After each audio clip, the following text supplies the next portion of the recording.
Let's start off by saying that unfortunately Lucasfilm and Lucasfilm Games have failed once again to capitalize on the old Republic era. There has yet to be a Darth Bane, Darth Plagueis, or a live-action Clone Wars show, on top of which the Knights of the Old Republic remake, Battlefront 3, and Total War Star Wars are missing. And who knows what is happening to the Eclipse project? I say it with a heavy heart, my friends. But this year's Star Wars celebration ended up being nothing but a glaze fest between the people at the company, essentially glazing each other to high heaven without even actually saying anything. It's like glorification with no real tangible thing to glorify.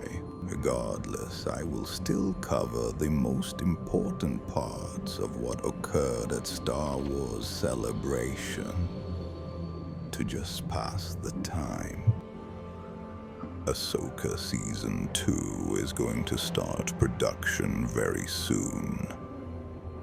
And with the unfortunate passing of Ray Stevenson, he is now being replaced by Rory McCann. With Rory being hired, it just feels like favoritism and fan casting instead of what is best for the show and the character. I would have preferred Liev Schreiber to play as Baylan Skoll.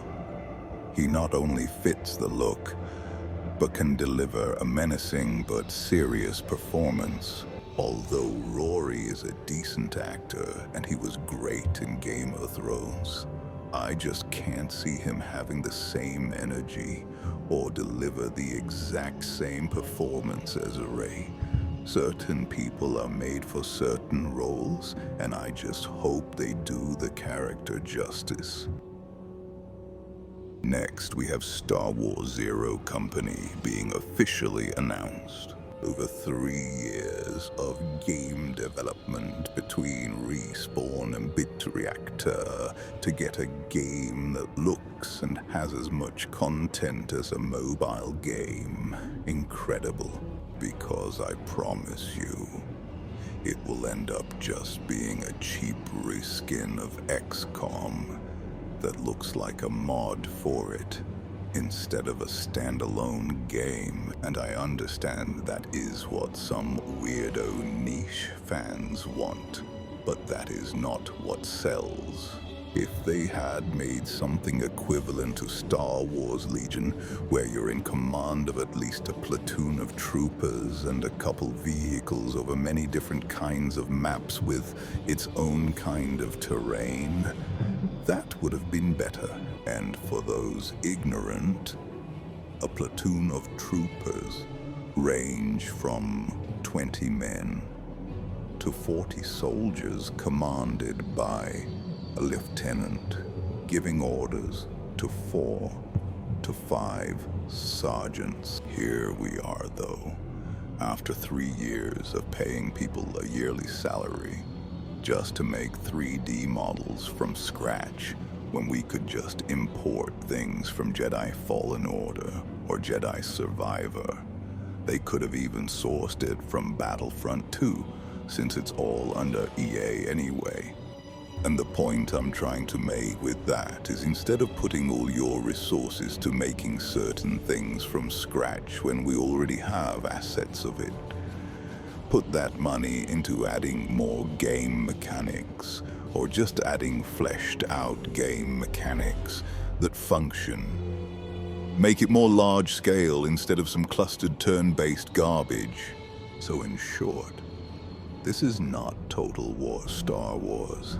This is not an Empire at War sequel where you can manage an empire, control armies in real time on the battlefield, and participate in large-scale space battles like what happens in the movies.